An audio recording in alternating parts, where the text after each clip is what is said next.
the channel, or welcome back to the channel. I just hit my hand on that pan. But we are gonna be making a surf and turf. This is the second surf and turf I've done on my channel, but the first one was steak, and I believe it was steak and shrimp. But this, we're gonna do a pork tenderloin and scallops. Why do I keep looking over like I'm trying to remember it? Because I am. I'm hungry. It's so hot right now in this kitchen. Can't wait to open the window. But we're gonna be doing it like dinner style. My last video, as my oven interrupts me, I liked my last video because I was just making food that was what I was having for dinner. Wasn't no specific recipe and I'm gonna do this and I'm gonna do that. No, we're making food. Yeah, all right. And one thing, if you learn nothing from this video besides what I'm about to say, remember this. What was this? Okay, buy your seafood frozen. That's it, buy it frozen. Oh yeah, and this is the part where I say, let's get into it. So because a tenderloin is basically tapered on both of the sides, meaning it's like pointier here, so a lot thinner here than it is here, we're gonna cook it, well, I guess it's technically one way, but two different heat sources. So we're gonna sear it in a pan first to get a nice little crustiness going and great color, and then we're gonna throw it in the oven to help make sure everything in the middle is cooked. Because if you didn't want to do that, you could cut it like right here, and then sear these off in a pan because they'll cook a lot quicker than this will, but that's just too much work. So we're gonna do it all together. But in order to get the flavor in the inside, we're just gonna go ahead and dock it with some holes. You could do this with a knife, which is what I'm using, or you could use like a fork. So this also helps distribute the heat evenly, because then when the heat's going in there, it has a way to kind of like deeply go in, and all your seasonings go in there. You can flip it over and do the same thing if you want. It's really up to you. So now that we have this, we're gonna bring over our seasoning. So I have some paprika. You guys know this is probably, besides salt and pepper, like my #1 favorite spice, because it's just for color. It's really absolutely no flavor. And some salt, black pepper, and this Flavor God seasoning. In my last surf and turf, I think I used the Flavor God seasoning too. But this is the, I always call it feisty.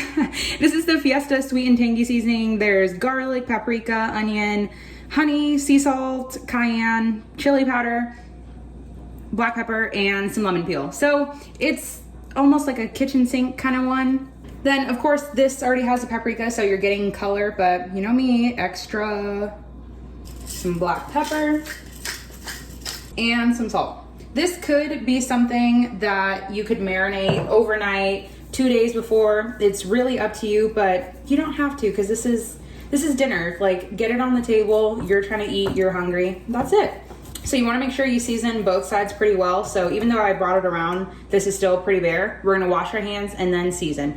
But if you wanted to be smart and just mix all of that in a bowl before, so you don't have to wash your hands in between, do that. So the oil that I'm gonna use, since it's gonna go in the oven at, well, 375, but olive oil tends to burn at like 350, so you really don't wanna use it for high temp cooking.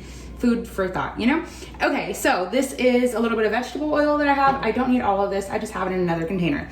But remember, you wanna get, I don't know why I just showed you guys this as if I was gonna talk about this. You wanna get your pan hot before you add any type of fat, butter, oil, whatever, because then all of that's gonna be hot. So as soon as you put it in there, it's instantly gonna start frying and start splattering everywhere. Get your pan hot, then add your oil. You wanna make sure just it can coat the bottom. Then just to make sure nothing sticks, my pan is seasoned pretty well. Seasoned cast iron just means like oiled essentially, not like, you know, salt and peppered. So just want to spin it to make sure everything is good. Then there is no skin side, but if there was a skin, I would lay it skin side down. Then we're just gonna get this in there as best as we can. And I have my pan over medium heat. Now, this is a 12-inch cast iron, so this is as big as I have, but you just, it's okay if the ends are a little bit if they're tucked up or tucked under. So we're gonna let it go about 3 minutes aside. So after about 3 minutes, remember there's gonna be 4 sides to this. So the bottom, the top, and both sides. We're gonna give it a turn because we're trying to cook it as evenly as possible. So you can either turn it a quarter each time, or you could just flip it over and then, you know, we're just gonna turn it. Ooh. Okay, we're getting good color on this side. Okay, that's what we're looking for. The color from the paprika and a little bit of that charriness from the honey that's in there. And just like the last video as well, if it is sticking, if obviously you might not have enough oil, but it's not ready to flip if it sticks. So we're gonna give it another slight turn on the third side now, almost the fourth side. Ooh, see, great color. So once you have it seared on every side and it is nice and crusty and like golden brown on every side, some with the ends, if you wanted to, you could like grab a pair of tongs and like stick it on each of the ends and get that crispy.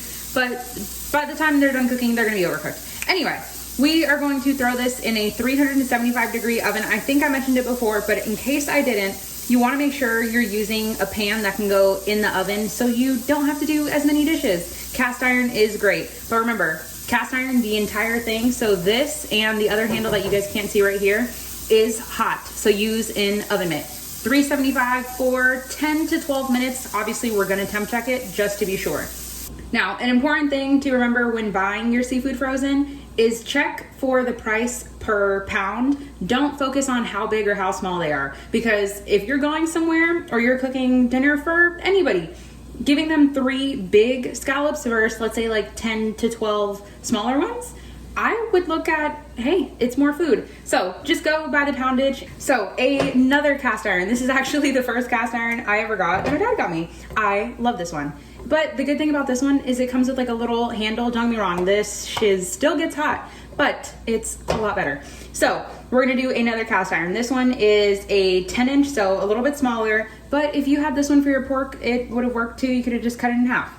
Okay, so now we're gonna start cooking our scallops. I don't know why I said that's so weird. So moisture is the enemy when it comes down to cooking like any protein, especially when you wanna get it like nice and just like beautiful on the top. So specifically with these, since they were frozen, I let them obviously defrost completely, and you wanna pat them dry with paper towels. If you don't have any paper towels, just kind of leave them on the counter like this, maybe by a window just to get like some breeze on them.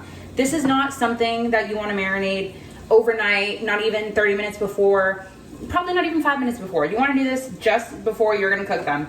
Literally, salt and pepper is all you need. Do not let anybody tell you that you need like 30 different spices or ingredients or whatnot for some scallops. Super easy.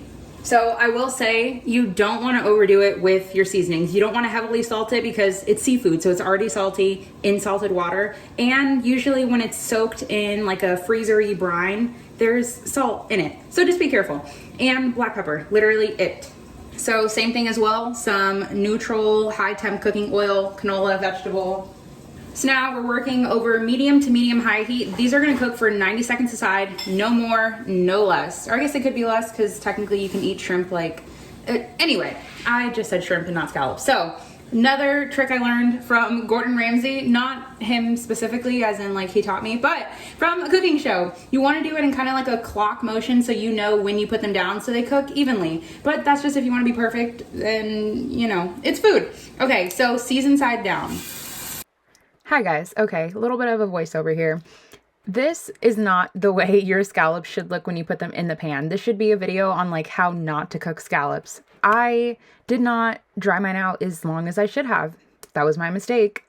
Pork is out of the oven and it looks incredible. But of course, just to make sure it's completely cooked, probe tempt it. We are at 165 and we are perfect. I am so ready to eat. Topped it with a little bit of garlic and chive butter.